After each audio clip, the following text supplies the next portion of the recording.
Bueno, buenas tardes. Atendiendo a la actividad propuesta en la asignatura de Tecnología del Transporte, voy a hablar acerca del transporte terrestre, marítimo, algunas generalidades, los tipos de vehículos según su tipo de carga y una pequeña comparación entre estos dos tipos de transporte, ventajas y desventajas que podemos encontrar. Primero, voy a hablar de los vehículos. Los vehículos son las unidades de transporte o bien sean máquinas o elementos que nos permiten transportarnos de un lugar a otro. Generalmente se relaciona la palabra vehículo con la palabra automóvil, pero en realidad hace referencia a cada unidad de transporte, bien sea un barco, una lancha, un helicóptero, un avión, en fin, eso hace referencia a los vehículos. Un medio de transporte nos habla de por decirlo de alguna manera, las familias de vehículos o las clases de vehículos que se manejan en cada tipo de transporte. Pueden ser aviones de carga, aviones de pasajeros, barcos de carga según su tipo de carga, bien, ya vamos, más adelante lo vamos a ver. Y en el caso del tipo terrestre, de igual manera, dependiendo su tipo de carga, dependiendo su configuración, dependiendo su utilidad, hay diferentes medios de transporte o diferentes clases, o como lo he llamado, o como me gusta llamarlo, diferentes familias de vehículos, por decirlo de alguna manera. En los tipos de vehículos terrestres según su carga encontramos diferentes tipos aplicados a cargas sólidas y cargas líquidas. Aquí podemos ver un tipo de vehículo que es el tipo tolva. Bueno, en internet uno generalmente busca tolva y encuentra este tipo de vehículo. Es un volco donde se transporta mercancía a granel sólida, generalmente agregados. Su funcionalidad, como lo podemos ver en la imagen, se carga mediante maquinaria pesada, bien sea retroexcavadora, y se descarga con un sistema hidráulico que permite que el volco como tal pueda descargar el material. Vemos un tanque. El tanque va, pues por lo general se transporta hidrocarburos, combustibles, mercancías peligrosas, aceites, químicos. También se utiliza para transportar elementos tales como leche, agua misma, el agua potable. Se carga por lo general este tipo va por una tubería y por cierta inclinación que se le hace al tanque por gravedad se succiona con equipos especializados. Hay otro tipo de carga o tipo de vehículo que se utiliza, que es la cama baja. Este tipo de vehículo se utiliza para cargas extradimensionadas o extrapesadas. En el caso de cargas que superan la longitud permitida por la legislación o la normatividad, perdón, de transporte en Colombia, lo mismo su peso. Entonces digamos que esta carga o este transporte va regido bajo ciertos permisos que emite el Ministerio de Transporte. En este caso de tipo de vehículo es una plataforma. Allí se puede transportar todo tipo de mercancía sólida que no requiera cierta protección porque no va cubierto con nada. Los lados, la parte de atrás no va cubierta ni protegida con nada. Esto se utiliza porque muchas veces es necesario cargar o descargar por las diferentes partes del vehículo como tal. Hay otro vehículo que es la tolva granelera. Esta se utiliza en la industria cementera, pues más que todo en esta industria. Hay otro tipo de tolvas que la forma es muy parecida o es muy similar a los volcos, pero en la parte superior va tapada.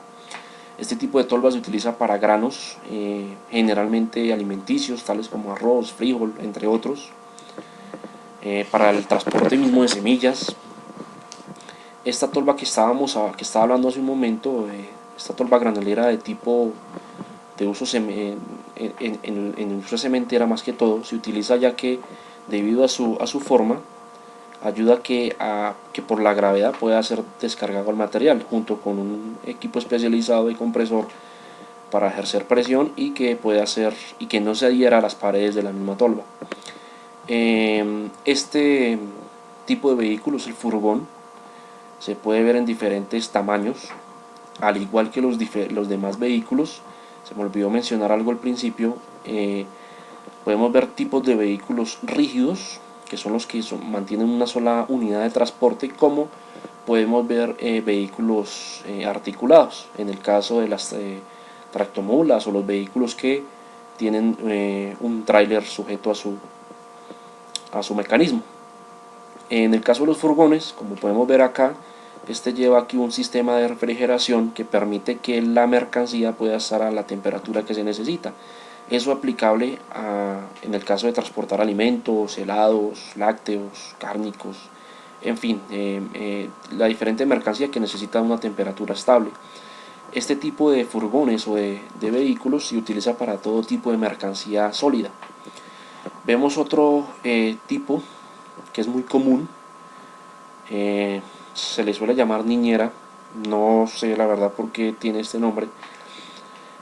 Allí se cargan normalmente vehículos que son transportados generalmente de los puertos hacia los concesionarios o entre diferentes puntos de una misma ciudad. Hay otro vehículo, de igual forma se puede ver no solamente de este tamaño, sino también en vehículos más pequeños, al igual que cada uno de los vehículos anteriormente mencionados. Está este que es muy común, que es una carrocería de estacas.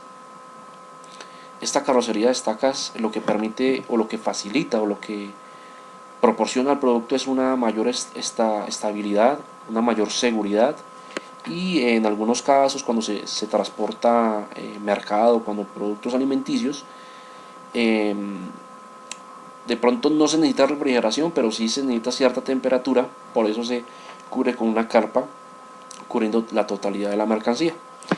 Estos son a grandes rasgos la descripción de los diferentes tipos de vehículos terrestres según su carga. En este caso pues solamente puse un tipo de vehículo rígido. Como se puede ver, al maniobrar la cabina de este vehículo, la parte trasera va a ir continua a la cabina. Por ejemplo, en el caso de este vehículo, del furgón, como se puede evidenciar, la cabina está dando un giro y el tráiler se queda estático, ¿sí? Esto hace referencia a los vehículos articulados. Dentro de la documentación requerida para el transporte terrestre, vamos a ver algunos documentos muy comunes, no solamente en el transporte terrestre de carga, sino en todo tipo de transporte, salvo por algunos que voy a mencionar. El SOAT, que es el seguro obligatorio que debe portar todo vehículo, en el caso de algún accidente, pues pueda cubrir los riesgos y las consecuencias que ocasione. RTM, en la revisión tecnomecánica, es indispensable que todo vehículo tenga su RTM actualizada.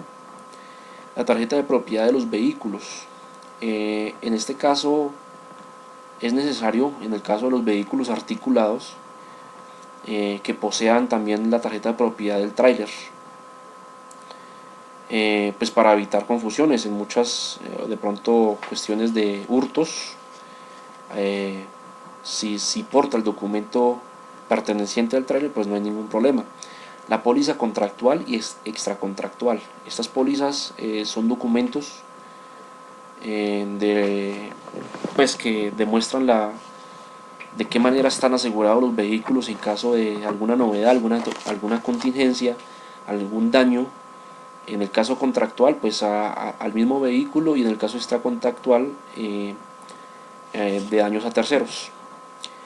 Esto ya va regido pues a la parte del transporte de carga, la remesa de transporte, el manifiesto de carga, donde va toda la información de la mercancía, de la empresa transportadora, del propietario de la mercancía, del origen, del destino, toda la información necesaria que se necesita saber de la carga.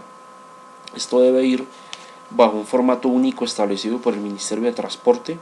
Si va a otro formato diferente, no es legal, por decirlo de alguna manera. En el caso de mercancías peligrosas y extradimensionadas, como lo vimos ahorita en los tanques y en las camabajas, se requieren algunos permisos especiales bajo unos documentos especiales regidos o manifestados por el Ministerio de Transporte para su mismo, valga la redundancia, para su mismo transporte o tránsito en las carreteras colombianas. En el caso de mercancías peligrosas, ya que muchas de ellas se utilizan para la fabricación de estupefacientes. En el caso de las estrellas mencionadas, porque sobrepasan las medidas actuales o regidas bajo la ley, pues bajo las normas de tránsito. Entonces se necesitan, dependiendo en el caso de las estrellas mencionadas, dependiendo del tipo de mercancía que transporten, se necesitan asimismo ciertos permisos, al igual que las mercancías peligrosas. Ya viendo los tipos de vehículos marítimos, vemos este tipo de vehículo, que es una barcaza, que se utiliza ya para aguas poco profundas. Se puede transportar cierta mercancía con cierta tolerancia de carga. El ferry, digamos el ferry de carga podríamos llamarlo, se utiliza mucho en los ríos y en aguas poco profundas para traslados de carga de un lugar a otro. Muchas veces se utiliza para el traslado de los mismos vehículos de carga como tractomulas o camiones. Vemos un ferry para pasajeros, que de igual forma es un vehículo para aguas poco profundas, donde se movilizan poca cantidad de pasajeros. Vemos un buque granelero de carga sólida, para cargar grandes cantidades de mercancía a granel, homogénea en este caso. Vemos acá un tipo de buque costero o barca de cabotaje, en este caso, perdón. Este es utilizado para aguas de igual forma poco profundas. Se maneja carga más liviana. Vemos un buque también frigorífico. Hace las veces del tráiler refrigerado. En esta parte inferior es el que permite o el que lleva cierta temperatura para el almacenamiento y transporte de alimentos que necesitan refrigeración. En el caso de pasajeros vemos los cruceros, que últimamente son muy comunes. Son naves enormes que cargan miles de pasajeros de carácter turístico. Vemos los buques para carga rodante, especialmente para cargar vehículos de carga terrestre, donde hay una plataforma que permite el traslado o la movilización de los mismos vehículos para descargarlos. Está el buque tanque, que es el que permite el transporte de carga a granel líquida, en el caso de petróleo, en el caso del crudo, de los combustibles, de aceites, entre otros. Está el portacontenedores, que es un gran buque que carga pues precisamente los contenedores, que luego van a ser descargados mediante grúas, y estos mismos van a ser trasladados a través de lo que vimos anteriormente, que es el sistema o el vehículo de transporte terrestre de tipo plataforma. Está la documentación requerida para el transporte marítimo. Está el premanifiesto marítimo, que va toda la información de la carga dentro del buque. Este premanifiesto se entrega antes de llegar al puerto, a las autoridades aduaneras. El manifiesto marítimo lleva la misma información contenida en el premanifiesto, pero esta se entrega ya en el puerto del país importador. La póliza de fletamiento, que en ella se consignan todas las responsabilidades, tanto el dueño de la barca, en este caso la naviera, o el dueño mismo de la mercancía. El BL, que es el mismo contrato de propiedad de la mercancía, por decirlo de alguna manera. Hace las veces de una carta de propiedad o una escritura de un inmueble. Este documento de la terminal estibadora es el que se entrega en el momento del embarque en cualquiera de los buques. Voy a hacer una comparación muy rápida acerca del transporte terrestre y marítimo. El transporte terrestre, alguna de las ventajas es que tiene vías y ejes visibles. Es un transporte de alta importancia a nivel de carga y transporte de pasajeros. Tiene gran flexibilidad de rutas. Dentro de sus desventajas están los costos de construcción, mantenimiento y circulación, congestión vehicular y peligrosidad. Dentro del transporte marítimo, las ventajas que podemos ver es un transporte de grandes cantidades o de unidades, bien sea de carga o personas, carga especializada, reducción de costos, y es un agente de globalización y economía internacional. Muchas gracias.